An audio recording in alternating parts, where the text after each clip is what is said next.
Hello guys, good morning. कैसे हैं आप लोग? उम्मीद है कि अच्छे होंगे। A1 GS यूट्यूब चैनल पर आप सभी का स्वागत है। जैसे कि आप लोग को पता है कि मैं भारतीय संविधान का अलग अलग चैप्टर आप लोग के समक्ष बराबर लेके आ रहा हूं। तो आज मैं लेके आया हूं सर्वोच्च न्यायालय, जिसको बोलते हैं हम सुप्रीम कोर्ट। क्या बोलते हैं? Supreme court. तो सुप्रीम कोर्ट को पढ़ने से पहले हम ले चलते हैं थोड़ा सा इनका ऐतिहासिक बैकग्राउंड पर, यानी हिस्टोरिकल पीरियड में लेके चलते हैं हम। मतलब जब कोर्ट की स्थापना नहीं हुई थी तो उस टाइम क्या होता था कि राजा महाराजा लोग अपने आप जो है, कोई समाज में मोहल्ले में अगर कोई घटना घटती थी तो राजा महाराजा लोग क्या करते थे कि अपने से फैसला सुना देते थे। उसके बाद 1773 में एक एक्ट पारित होता है, जिस एक्ट का नाम होता है रेगुलेटिंग एक्ट। उसी रेगुलेटिंग एक्ट 1773 के बाद, यानी कि एक साल बाद 1774 में कोलकाता में एक कोर्ट की स्थापना होती है। कहाँ? कोलकाता में। उस कोलकाता कोर्ट में जो है 4 जजेस थे। कितने? एक चीफ जस्टिस और 3 अन्य जज। जब कोलकाता भारत की राजधानी हुआ करती थी उस टाइम 1911 में, जब कोलकाता जो है भारत की राजधानी, वहां से परिवर्तन होकर जॉर्ज परचम के द्वारा दिल्ली लाया जाते हैं। उसके बाद जो है दिल्ली में स्थापना होती है कोर्ट की। तब तक जो है 1935 का भारत शासन अधिनियम एक्ट पास होता है। क्या?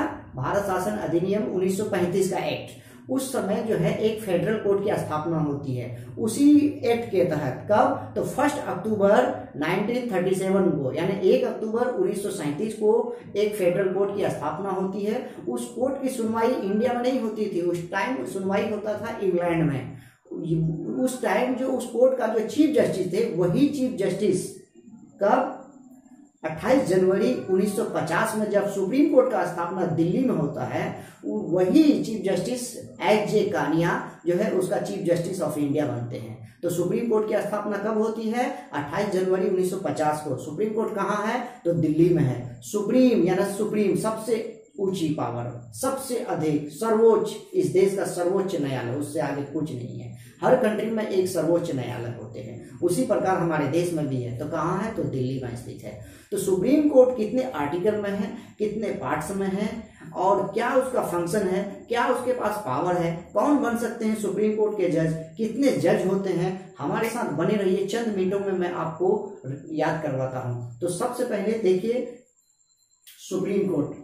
देखिएगा, ये मैंने बनाया आपको, जैसे ये है सुप्रीम कोर्ट, ये है हाई कोर्ट, और ये है डिस्ट्रिक्ट कोर्ट, जिसको बोलते हैं जिला एवं सत्र न्यायालय। उसके बाद उच्च न्यायालय, उसके बाद उच्चतम न्यायालय बोलते हैं। ठीक है। तो देखिए सुप्रीम कोर्ट जो है आर्टिकल 124 से लेके 147 के बीच है। कितना? 124 से लेके 147 के बीच है। लेकिन सभी article exam point of view से इंपॉर्टेंट नहीं है, कुछ उसमें से इंपॉर्टेंट है जिसको मैं लेके आया हूं आपके समक्ष, और मैं ट्रिक मेथड से भी आपको बता रहा हूं। अगर आपको ट्रिक अच्छा लगता है तो उसके मेथड से, अनदर आप ऐसे भी आपको समझा रहा हूं मैं। और देखिए, तो ट्रिक है भाई, क्या है? तो सुप्रीम कोर्ट कितने आर्टिकल में है? 124 से लेके 147 तक। सुप्रीम कोर्ट कितने पार्ट्स में है? तो 5। कितने? 5वीं भाग में है। और क्या कह रहे हैं कि ट्रिक है कि सूबे कात से अभी। तो देखिए 100 से आर्टिकल सर्वोच्च न्यायालय का गठन, यानी कि आर्टिकल 124 सब क्लोज 1 कहता है कि भारत में, देश में एक सर्वोच्च न्यायालय का गठन होने चाहिए। आर्टिकल 124 सब क्लोज 2 कहता है नियुक्ति।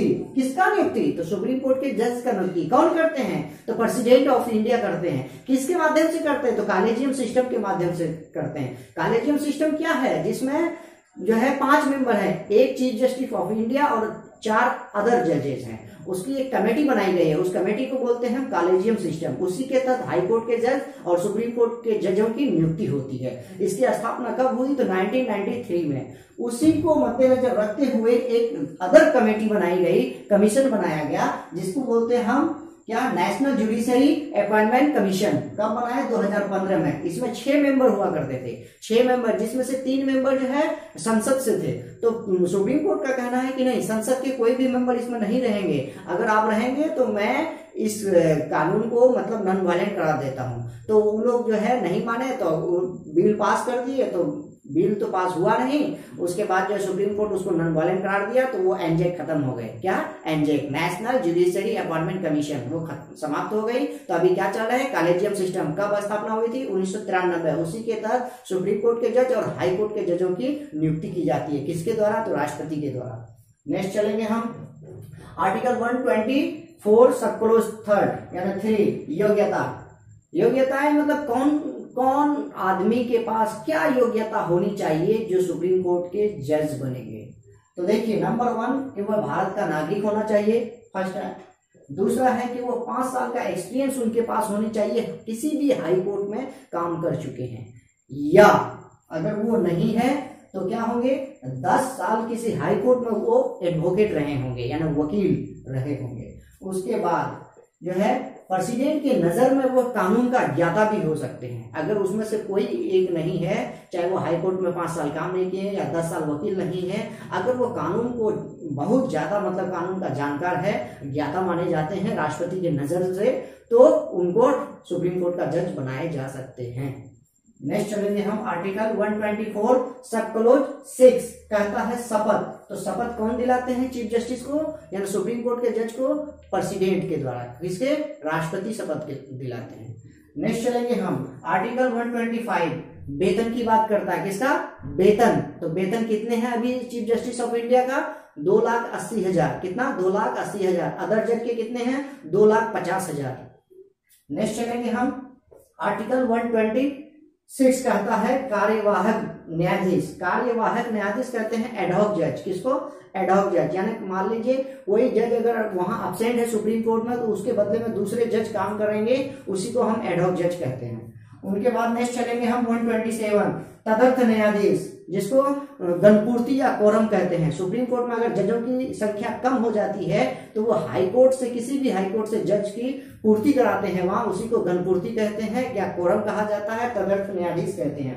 नेक्स्ट चलेंगे हम 128 सेवानिवृत्ति, मतलब कहता है रिटायर्ड जज। अगर क्या कहें सुप्रीम कोर्ट में जजों की संख्या कम हो जाए तो कोई रिटायर्ड जज अगर है तो उसको जो है बैठा दिए जाते हैं कुछ दिनों के लिए, कुछ समय के लिए, उन्हीं को हम बोलते हैं सेवानिवृत्ति। नेक्स्ट चलेंगे हम 129 अभिलेख न्यायालय। अभिलेख न्यायालय क्या होता है, आर्टिकल 129 में है अभिलेख न्यायालय। अभिलेख न्यायालय कहते हैं ऐसा मतलब जजमेंट हो, कोई बड़े से बड़े केस हो या मामला हो, उसका जो जजमेंट दिया हो तो वो साक्ष्य के रूप में कोर्ट ऑफ रिकॉर्ड में रखे जाते हैं। उसी कोर्ट ऑफ रिकॉर्ड के मुताबिक हाई कोर्ट या लोअर कोर्ट जो है, कोई अगर वैसा मामला आता है तो उसी साक्ष्य के मुताबिक वो अपना डिसीजन देते हैं। इसी को हम बोलेंगे, क्या बोलेंगे, तो अभिलेख न्यायालय। अब चलेंगे हम इसका टर्म क्या है, इसके कार्यकाल कितने दिनों के होते हैं, कितना टर्म होते हैं इसका। तो मैक्सिमम एज 65 ईयर होनी चाहिए सुप्रीम कोर्ट के, कितने, 65 साल होने चाहिए। उसके बाद ये अगर रिजाइन देना चाहेंगे सुप्रीम कोर्ट के चीफ जस्टिस अगर रिजाइन देंगे तो किनको देंगे, वो तो अपना रिजाइन यानी त्याग पत्र किनको देंगे, तो भारत के राष्ट्रपति को देंगे। किसको, भारत के राष्ट्रपति। और यही एक पॉइंट याद आ गया कि यदि देश का राष्ट्रपति और उपराष्ट्रपति दोनों अपने काम से अब्सेंट है या नहीं है या रिजाइन दे दिए या कहीं चले गए तो उस टाइम देश का राष्ट्रपति का कुर्सी कौन संभालेंगे, तो देश के सर्वोच्च न्यायालय के चीफ जस्टिस ऑफ इंडिया संभालेंगे। ठीक है। उसके बाद नेक्स्ट चलेंगे हम, आपको आई होप के समझ में आ गया होगा। और सुप्रीम कोर्ट में जजों की संख्या कितनी होती है भाई, तो जजों की संख्या कितनी होती है, देखिए 33 + 1, 33 अन्य जज और एक चीफ जस्टिस ऑफ इंडिया, तो टोटल कितने होते हैं, 34। कितने, सुप्रीम कोर्ट में जजों की संख्या कितनी है, 34 है। और फर्स्ट सुप्रीम कोर्ट के फीमेल जज कौन है, फातिमा बीबी। कौन, फातिमा बीबी। टोटल फीमेल जज अभी कितने हैं, 8 फीमेल जज हैं सुप्रीम कोर्ट में अभी। फर्स्ट जज कौन थे, FJ कानिया। प्रेजेंट में जज कौन है, 47 नंबर का जज है। आप हमें कमेंट करके बताइए कि 47वां नंबर के भारत के न्यायमूर्ति कौन है। अब देखेंगे हम सुप्रीम कोर्ट के जजों को हटाने की प्रक्रिया, किस तरह से सुप्रीम कोर्ट के जज को हटाए जाते हैं। तो इसको जो है हटाने की 2 प्रक्रिया है। कितना, 2 प्रक्रिया। नंबर 1, यदि वो किसी काम में साबित होते हैं, कदाचार पाए जाते हैं कि ये गलत किए हैं तो। नंबर 2, अपना काम में वो समर्थ नहीं है, मतलब सक्षम नहीं है करते हुए, तो उनके प्रति जो है उनको हटाए जा सकते हैं। तो हटाने का नियम क्या है, तो देखिए हटाने का नियम संसद से हटते हैं वो, किसमें, से संसद द्वारा यानी पार्लियामेंट के थ्रू। तो पार्लियामेंट में दो अंग होते हैं, आपको पढ़ा चुका हूं मैं, एक है लोकसभा, दूसरा है राज्यसभा। तो लोकसभा में जो है 100 मेंबर के द्वारा उन पर प्रस्ताव पारित करेंगे। अगर वो राज्यसभा में लेके जाते हैं तो राज्यसभा में 50 मेंबर के थ्रू उन पर जो है प्रस्ताव लाएंगे। तो लोकसभा में अगर लाएंगे तो वो अपना सौंपेंगे किसको ज्ञापन, अपना अध्यक्ष को। अगर वो राज्यसभा में लाते हैं तो किसको, सभापति को सौंपेंगे। उसके बाद किसी भी दोनों सदन में, किसी भी सदन में अगर वो पारित कर देते हैं, मतलब पारित कर देते हैं, अध्यक्ष अगर उसको ले लेते हैं, साइन कर देते हैं, तो जितने भी मेंबर है उसका 2/3 यानी कि 2/3 बहुमत से जो है उसको पास करेंगे। उनके बाद उनको भेजेंगे प्रेसिडेंट के पास। प्रेसिडेंट जो है 14 दिन तक अपने पास रखेंगे। उनके बाद जो है कि एक कमेटी बनाएगी, उस कमेटी के द्वारा जांच की जाएगी कि क्या ये जज जो है सही माने पर लिप्त है, मतलब इस काम में शामिल है, सही माने पर ये गलत है, गलत पाए गए हैं। अगर पाए गए हैं तो राष्ट्रपति साइन करेंगे और वो रिमूव हो जाएंगे यानी हट जाएंगे। ऐसे ही हटाने की प्रक्रिया होती है। नेक्स्ट चलेंगे हम, इनके पास पावर, क्या क्या पावर है, क्या क्या शक्तियां है किनके पास, तो सुप्रीम कोर्ट के पास। तो देखिए मैं मेजर पॉइंट को लिखा हूं यहाँ। पहला पॉइंट है नदी जल विवाद को मतलब सुलझाना। नदी जल विवाद यानी दो स्टेट के बीच अगर कोई नदी चलती है या दो कंट्री के बीच अगर कोई नदी विवाद है, जैसे इंडस रिवर सिस्टम, जैसे कावेरी रिवर सिस्टम, तो इस तरह की नदी को दो स्टेट या दो कंट्री के बीच का जो मामला हो तो कहाँ संभलेंगे, वो कहाँ सुनवाई होगी, सुप्रीम कोर्ट में। नेक्स्ट चलेंगे हम, राज्य, एक तरफ राज्य होगा एक तरफ भारत होगा। जैसे अगर भारत लेते हैं, एक तरफ राज्य एक तरफ जो है कोई मतलब कंट्री। तो जैसे मान लीजिए इंडिया है, इंडिया के अगेंस्ट में कोई स्टेट आ जाते हैं, तो वैसा मामला अगर होता है तो कहाँ उसका केस होगा, कहाँ सुनवाई होगी, सुप्रीम कोर्ट में।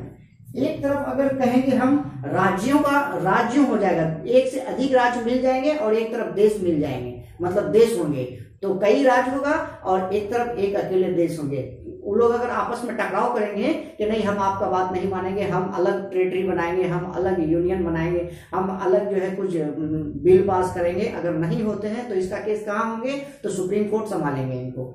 नेक्स्ट देखेंगे हम, राज्यों का समूह और एक तरफ होगा, राज्यों का कई राज्य एक तरफ मिल जाएंगे और एक तरफ देश होगा और देश के साथ कोई एक राज्य उसके साथ में देंगे कि नहीं हम आपके तरफ हैं, तो वैसा मामला कहाँ होगा, सुप्रीम कोर्ट में होंगे। नेक्स्ट चलेंगे हम रिट्स। रिट्स मैंने पिछला वीडियो में बता चुका हूँ। रिट्स जैसे अगर फंडामेंटल राइट्स का आपका हनन होता है तो उसका अपील कहाँ करेंगे आप, तो सुप्रीम कोर्ट में करेंगे, सुप्रीम कोर्ट उनको देखेंगे।